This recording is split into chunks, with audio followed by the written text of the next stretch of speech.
Hi friends, welcome back to our channel. ఇవాళ వీడియోలో మనం పూల మొక్కలకి, పండ్ల మొక్కలకి, వెజిటేబుల్స్ మొక్కలకి ఎక్కువ కాపు తీసుకోవాలి అనుకుంటే ఏమేం ఫర్టిలైజర్స్ ఇవ్వాలి, అలాగే ఎటువంటి ఫర్టిలైజర్స్ ఇవ్వాలి, దీనివల్ల యూజ్ ఏంటి, మన ఇంట్లో దొరికే హోమ్ రెమెడీతో మనం మొక్కలకి ఎలా ఇవ్వాలి ఆర్గానిక్ వేలో, అలాగే ఈ ఫర్టిలైజర్స్ ఇచ్చామనుకోండి ఎక్కువ పువ్వులు, కాయలు, వెజిటేబుల్స్ అనేది వస్తాయి. అలాగే మొక్క డల్గా ఉందనుకోండి బాగా హెల్తీగా కూడా ఉంటుంది.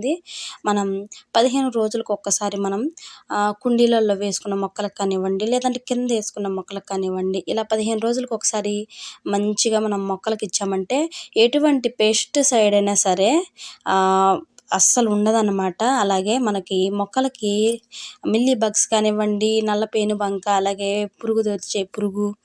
ఆకు తొలిచే పురుగు అలాంటివి ఉంటుంది కదా, అది కూడా పోతుందన్నమాట.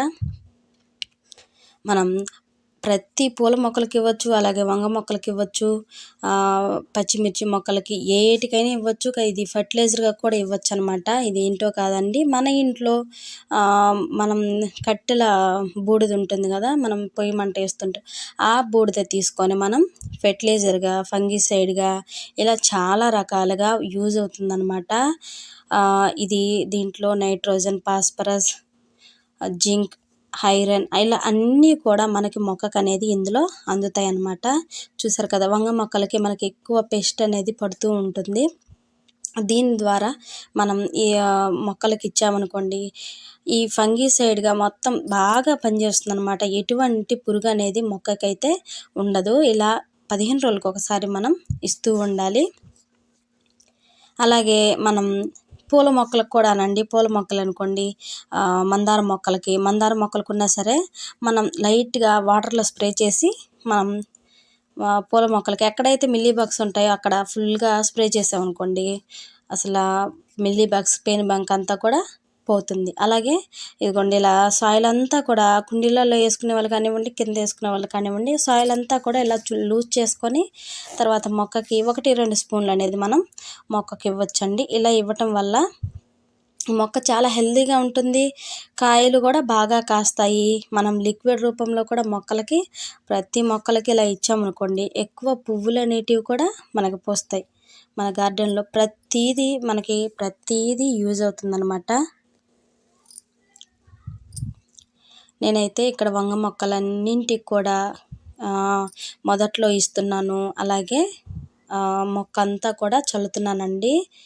ఇలా మనం స్టోర్ చేసి పెట్టుకున్నాం అనుకోండి చాలా రోజులు వస్తుంది కదా. ఇది బాగా జల్లెడ పట్టుకొని బాగా స్టోర్ చేసి పెట్టుకున్నాం అనుకోండి మన ప్రతి మొక్కకైతే ఇవ్వచ్చండి. ఇక్కడ చూడండి సొరకాయలు ఎన్ని కాసాయో, గుండు సొరకాయలు.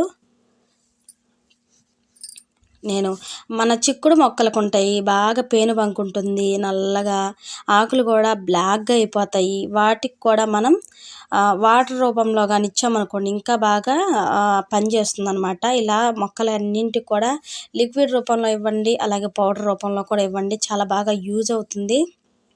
15 రోజులకు ఒకసారి ఇచ్చామంటే పూలు కానివ్వండి, పండ్లు కానివ్వండి, ఇలా ప్రతి దానికి యూజ్ అవుతుందండి మనకి. ఇది పెద్ద శ్రమ కూడా లేదు, మనం అప్పుడప్పుడు ఇలా చేసే పనే కదా. ప్రతిరోజు మొక్కకి ఏదో ఒక ఫెర్టిలైజర్స్ అనేది ఇస్తూ ఉంటాము. మనం ఇంట్లో ఉండే బియ్యం కడిగిన వాటర్ కానివ్వండి, ఇలా పులిసిపోయిన మజ్జిగ కానీ ఏదో ఒకటి ఇస్తుంటాము. అందులో భాగంగానే ఇది కూడా మనం మొక్కలకి ఇలా చల్లామంటే సరిపోతుంది కదా. ఇక్కడ చూడండి పుచ్చులే రావు అన్నమాట. వంకాయ కూడా మనం పురుగు అనేది ఉంటుంది కదా, ఆ పుచ్చులు అనేది కూడా ఉండదన్నమాట. అలాగే ఈ వీడియో మీకు నచ్చినట్టయితే లైక్ చేయండి, షేర్ చేయండి, సబ్స్క్రైబ్ చేయండి, ప్లీజ్ సపోర్ట్ చేయండి. Bye friends.